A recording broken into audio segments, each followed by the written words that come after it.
d'action diplomatique. Vous êtes en effet, je le sais, légitimement inquiet devant les événements historiques en cours qui bouleversent l'ordre mondial. La guerre en Ukraine, qui a entraîné près d'1 million de morts et de blessés, continue avec la même intensité. Les États-Unis d'Amérique, notre allié, ont changé leur position sur cette guerre, soutiennent moins l'Ukraine et laissent planer le doute sur la suite. Dans le même temps, les mêmes États-Unis d'Amérique entendent imposer des tarifs douaniers aux produits venant d'Europe. Enfin, le monde continue d'être sans cesse plus brutal et la menace terroriste ne faiblit pas. Au total, notre prospérité et notre sécurité sont devenues plus incertaines et il faut bien le dire, nous rentrons dans une nouvelle ère. La guerre en Ukraine dure maintenant depuis plus de 3 ans. Nous avons, dès le premier jour, décidé de soutenir l'Ukraine et de sanctionner la Russie. Et nous avons bien fait, car c'est non seulement le peuple ukrainien qui lutte avec courage pour sa liberté, mais c'est aussi notre sécurité qui est menacée. En effet, si un pays peut envahir impunément son voisin en Europe, alors personne ne peut plus être sûr de rien, et c'est la loi du plus fort qui s'applique, et la paix ne peut plus être garantie sur notre continent même. L'histoire nous l'a enseigné.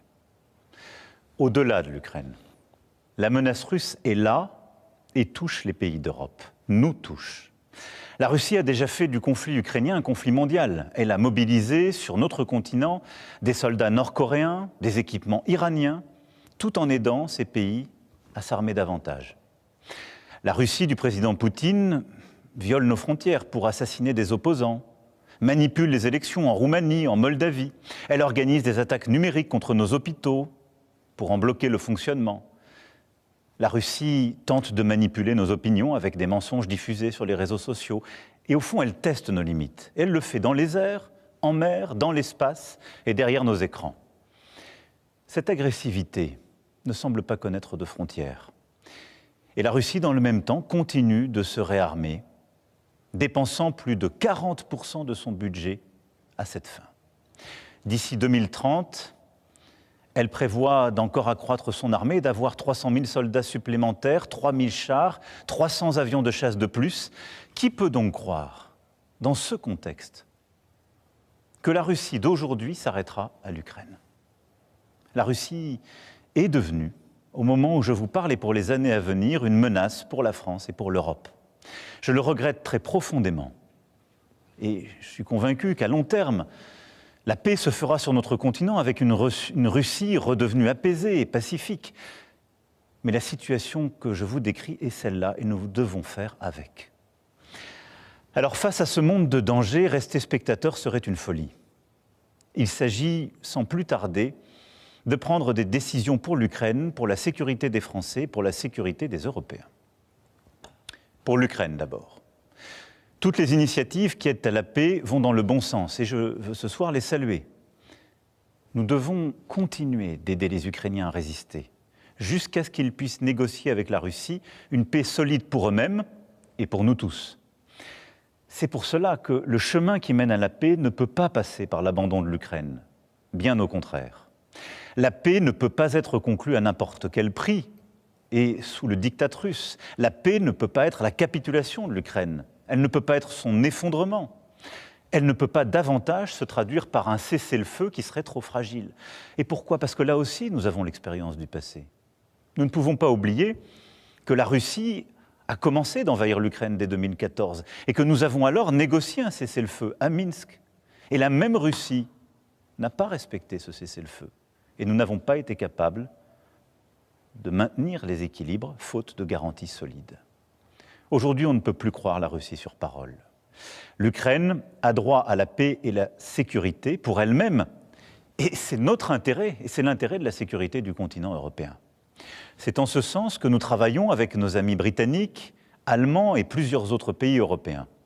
C'est pourquoi vous m'avez vu ces dernières semaines rassembler plusieurs d'entre eux à Paris, aller les retrouver il y a quelques jours à Londres pour consolider les engagements qui sont nécessaires à l'Ukraine. Une fois la paix signée, pour que l'Ukraine ne soit pas à nouveau envahie par la Russie, il nous faut le préparer. Cela passera à coup sûr par un soutien à l'armée ukrainienne dans la durée. Cela passera aussi peut-être par le déploiement de forces européennes. Celle-ci n'irait pas se battre aujourd'hui, elle n'irait pas se battre sur la ligne de front, mais elle serait là, au contraire, une fois la paix signée, pour en garantir le plein respect. Dès la semaine prochaine, nous réunirons à Paris les chefs d'état-major des pays qui souhaitent prendre leurs responsabilités à cet égard. C'est ainsi un plan pour une paix solide, durable, vérifiable, que nous avons préparé avec les Ukrainiens et plusieurs autres partenaires européens, et que j'ai été défendre aux États-Unis il y a 15 jours et à travers l'Europe. Et je veux croire que les États-Unis resteront à nos côtés. Mais il nous faut être prêts si tel n'était pas le cas. Que la paix en Ukraine soit acquise rapidement ou non, les États européens doivent, compte tenu de la menace russe que je viens de vous décrire, être capables de mieux se défendre et de dissuader toute nouvelle agression. Oui, quoi qu'il advienne, il nous faut nous équiper davantage, hausser notre position de défense, et cela pour la paix même, pour dissuader. À ce titre, nous restons attachés à l'OTAN et à notre partenariat avec les États-Unis d'Amérique. Mais il nous faut faire plus, renforcer notre indépendance en matière de défense et de sécurité. L'avenir de l'Europe n'a pas à être tranché à Washington ou à Moscou. Et oui, la menace revient à l'Est. Et l'innocence, en quelque sorte, des 30 dernières années, depuis la chute du mur de Berlin, est désormais révolue. À Bruxelles demain, lors du Conseil extraordinaire qui réunira les 27 chefs d'État et de gouvernement avec la Commission et le président du Conseil, nous franchirons des pas décisifs. Plusieurs décisions seront prises que la France proposait depuis plusieurs années. Les États membres pourront accroître leurs dépenses militaires sans que cela soit pris en compte dans leur déficit. Des financements communs massifs seront décidés pour acheter et produire sur le sol européen des munitions, des chars, des armes, des équipements parmi les plus innovants. J'ai demandé au gouvernement d'être mobilisé pour que, d'une part, cela renforce nos armées le plus rapidement possible, et d'autre part, que cela accélère la réindustrialisation dans toutes nos régions. Et je réunirai, avec les ministres compétents, les industriels du secteur dans les prochains jours. L'Europe de la défense, que nous défendons depuis 8 ans, devient donc une réalité.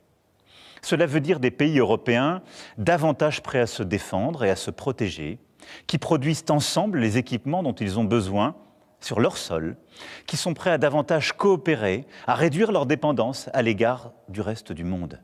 Et c'est une bonne chose. L'Allemagne, la Pologne, le Danemark, les États baltes et nombre de nos partenaires ont annoncé des efforts inédits en matière de dépenses militaires. Alors, dans ce temps de l'action qui s'ouvre enfin, la France a un statut particulier. Nous avons l'armée la plus efficace d'Europe. Et grâce au choix fait par nos aînés après la Deuxième Guerre mondiale, nous sommes dotés de capacités de dissuasion nucléaire. Ceci nous protège beaucoup plus que nombre de nos voisins. Et de plus, nous n'avons pas attendu l'invasion de l'Ukraine pour faire le constat d'un monde inquiétant. Et à travers les 2 lois de programmation militaire que j'ai décidées et que les parlements successifs ont votées, nous aurons doublé le budget de nos armées en presque 10 ans. Mais compte tenu de l'évolution des menaces, de cette accélération que je viens de décrire, nous aurons à faire de nouveaux choix budgétaires et des investissements supplémentaires qui sont désormais devenus indispensables. J'ai demandé au gouvernement d'y travailler le plus vite possible. Ce seront de nouveaux investissements qui exigent de mobiliser des financements privés, mais aussi des financements publics, sans que les impôts ne soient augmentés. Pour cela, il faudra des réformes, des choix, du courage. Notre dissuasion nucléaire nous protège. Elle est complète, souveraine, française de bout en bout. Elle a, depuis 1964, de manière explicite, toujours joué un rôle dans la préservation de la paix et de la sécurité en Europe. Mais répondant à l'appel historique du futur chancelier allemand, j'ai décidé d'ouvrir le débat stratégique sur la protection par notre dissuasion de nos alliés du continent européen. Quoi qu'il arrive, la décision a toujours été et restera entre les mains du président de la République, chef des armées. Maîtriser notre destin, devenir plus indépendant, nous devons y œuvrer au plan militaire, mais aussi au plan économique. Oui, l'indépendance économique, technologique, industrielle et financière sont des nécessités. Nous devons aussi nous préparer à ce que les États-Unis décident de tarifs douaniers sur les marchandises européennes, comme ils viennent de le confirmer à l'encontre du Canada et du Mexique.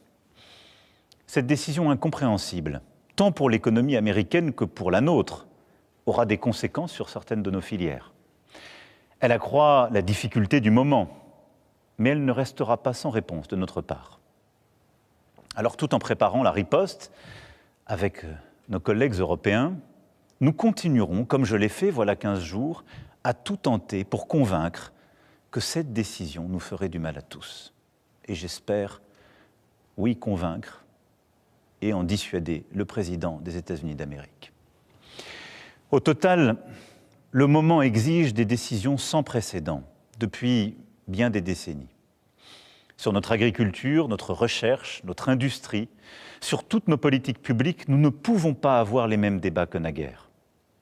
C'est pourquoi j'ai demandé au Premier ministre et à son gouvernement, et j'invite toutes les forces politiques, économiques et syndicales du pays à leur côté, à faire des propositions à l'aune de ce nouveau contexte. Les solutions de demain ne pourront être les habitudes d'hier. Mes chers compatriotes, face à ces défis et ces changements irréversibles, il ne faut céder à aucun excès. Ni l'excès des va-t-en-guerre, ni l'excès des défaitistes. La France ne suivra qu'un cap, celui de la volonté pour la paix et la liberté, fidèle en cela à son histoire et à ses principes. Oui, c'est ce en quoi nous croyons pour notre sécurité, mais c'est ce en quoi nous croyons aussi pour défendre la démocratie, une certaine idée de la vérité, une certaine idée d'une recherche libre, du respect dans nos sociétés, une certaine idée de la liberté d'expression qui n'est pas le retour des discours de haine, au fond une certaine idée de l'humanisme. C'est cela ce que nous portons et qui se joue. Notre Europe possède la force économique, la puissance et les talents pour être à la hauteur de cette époque. Et que nous nous comparions aux États-Unis d'Amérique et a fortiori à la Russie, nous en avons les moyens. Nous devons donc agir en étant unis en Européens et déterminés à nous protéger. C'est pourquoi la patrie a besoin de vous, de votre engagement. Les décisions politiques, les équipements militaires, les budgets sont une chose, mais ils ne remplaceront jamais la force d'âme d'une nation. Notre génération ne touchera plus les dividendes de la paix. Il ne tient qu'à nous que nos enfants récoltent demain les dividendes de nos engagements. Alors nous ferons face, ensemble. Vive la République, vive la France.